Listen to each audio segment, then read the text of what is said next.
Hello. Today we're going to talk about a topic that I'm very familiar with, failure.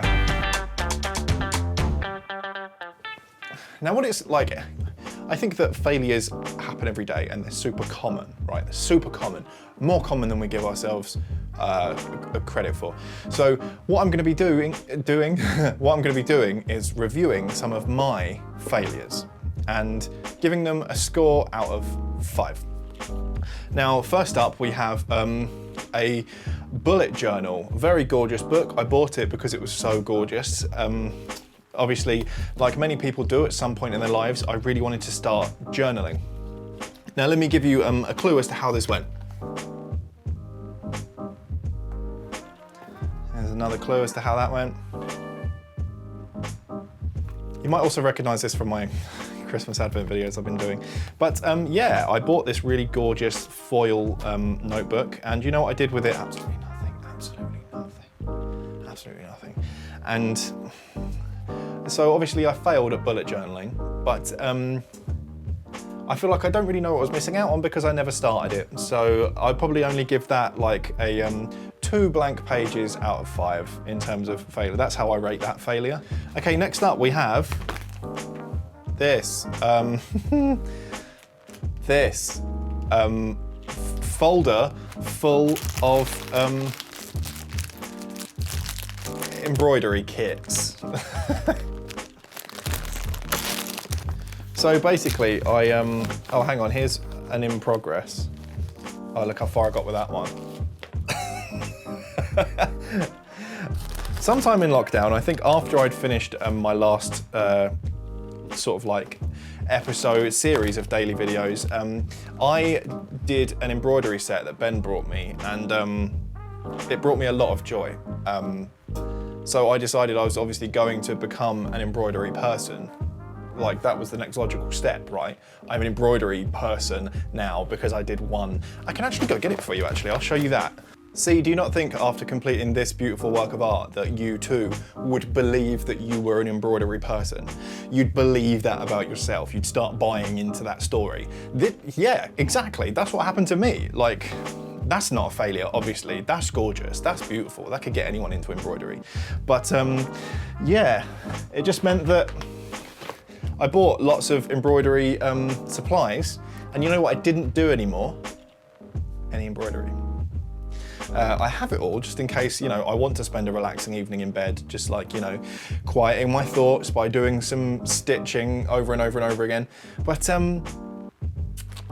yeah, I would, it's very hard in some points to like make sure the needle gets through and stuff. Like it really wore out the ends of my fingers. I need to get a thimble or something, but they're not very convenient to use either. I feel like pushing in a needle with a thimble on your finger, it's like trying to balance on it, right? Anyway, I guess I'll give that failure 3 worn fingers out of 5. You end up having like all these little needle holes in your finger, and from the blunt end of the needle as well, but it's pretty, so it's worth it. I bought all those plant-themed embroidery, well, Ben bought all those plant-themed embroidery sets for me, and I was thinking like, oh, I'll put them all in little frames like this, and then I'll have such a gorgeous wall in the house that's full of all these plant embroideries. Nope, this is the only one. Here's hoping. I mean, I'll let you know if I ever finish another one, but it doesn't seem likely. Okay, next up we have another purchase for 2020. Oh, you'll love this. Look at the cover of this. I was bought, no, sorry, this pad is from before 2020, but I had a use for it in 2020. Yeah, it's just a big blank drawing pad. Isn't she very of her genre? See the like armor she's got on and everything. But yeah, so what I was going to do was use all the spare time that I had in 2020 to practice drawing and stuff like that, and work on making stupid ugly designs for my t-shirt store. And obviously that didn't happen. I'll tell you, the only drawing that I did this year was when I did a little challenge off of Twitter to draw yourself as an Animal Crossing villager. I can't get that whole thing in frame. Where am I? There I am. So basically someone chose like the animal and the colour scheme and stuff like that. So there's me as an Animal Crossing villager because I got Anteater. You can see he's got my little eyebrow cut and my little earring stud. But yeah, I wanted to draw more, and that didn't happen. Didn't happen at all. I actually kind of ended up filling my time with videos instead, so, you know. In terms of creativity, yeah, I'm doing it. But in terms of this, no. Just, you know, just a lot of blank. Just a lot of blank, unfortunately. So I guess I would give this failure, I will give it a round, let's say, it wasn't a failure that really affected me massively because I had other creative things to do. So maybe I'll give this failure like a 2 Jake Anteaters out of 5. I feel bad not using all 4 of them then. Let's give it a 4 Anteaters out of 5 because they should have had friends by now. They should have had friends by now. But I didn't draw anymore. I can't actually draw, right? These were traced, basically. Like, traced by eye, is that a thing? Because I didn't put anything under the paper, but I was looking like a scanner. I was like, just copying stuff online. I think I based his head on like an elephant head. There's elephants in, no, there are already anteaters. Yeah, I just copied anteaters from the Google results of Animal Crossing. Okay, next up we have, it is Boss Monster. Boss Monster is a like card game, board game, tabletop game type thing. Just played with a deck of cards. It's a nice quick little game. And the first time I played it with my friends, we must have got the rules slightly wrong or something because we ended up just completely in like a stalemate where none of the, if you know how the game's played, you have to attract heroes to your dungeon and then kill said heroes with your dungeon. And we reached a kind of stalemate where like that wasn't happening. Like, we all had even amounts of the attributes it took to attract heroes. So then it was a draw every time we drew a hero, it was a draw whose dungeon they would go to. So then they just never ended up going to any dungeons ever. And yeah, ever since that first time we played it and it went that way, no one has ever wanted to play it again. And it's sad.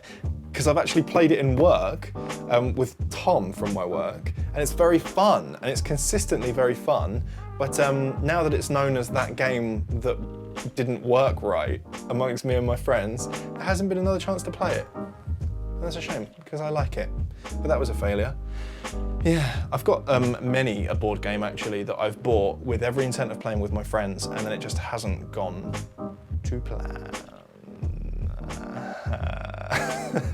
So I guess I will give this as a failure because it also involves my friends and it's not just me, and it should, I think, be harder hitting if it involved others. This is going to be a failure that is 4 dice out of 5. I'd really recommend playing this game, by the way, if you can. It's not that expensive either because it's just cards. It's not like most board games that cost like 60 quid or something ridiculous. The last one is also game themed. Wait, should I have said dice for this one or should I have said dice for the other one? All right, that's still 4 dice out of 5. But it is the Dungeons and Dragons starter set. Comes with a little adventure, comes with a little set of dice, comes with character sheets and stuff. And you know what? I never used it. I never used it. It just, at the time when me and my friends were all still very new to D&D, we had no idea how to play it. It was difficult to pick up the rules in transit, so then we kind of dropped it until we could find a chance to like play with an experienced dungeon master, which we then ended up doing on our own. Like the group broke up a little bit, people got Dungeons and Dragons games going and stuff, but we've still never returned to this. And in that time in between, it's become a super common adventure. So a lot of the gang that I would play with has already played this adventure because it's so common to start with, because it's in the starter pack.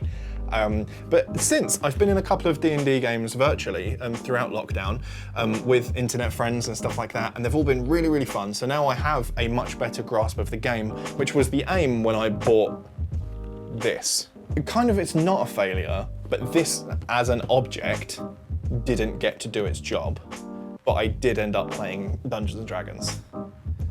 So like, it is a failure. This didn't do what it was supposed to, so I had to find a different solution. So I guess it would be 4 Dungeons and Dragons out of 5 in terms of a failure. That's how I would rate this failure. 4 dungeons and 4 dragons out of 5 dungeons and 5 dragons. So yeah, that's just a couple of my small failures in life. You know, nobody's perfect, and I feel like I just need to let you guys know that sometimes I am useless too. Not too, you're not useless. I just mean that like I am, you know, I invest in silly things that don't come to fruition, and then I don't get rid of them or give them to people that could really use them. Or, you know, I pick up small hobbies that I then don't carry on with. Do you know what I should have grabbed as well? I also have a lot of knitting supplies in this room somewhere in one of the drawers. So this was, I did more of this than I did knitting. No, that's a lie. I used to do a bit of knitting as well, but I didn't know how to knit stuff. So I would just like have a really long strip of knitted knit, just because then it was like fun to, you know, quiet my thoughts a bit and just knit, but I didn't know how to make anything. So I just ended up with a very long, thin scarf. Okay, bye.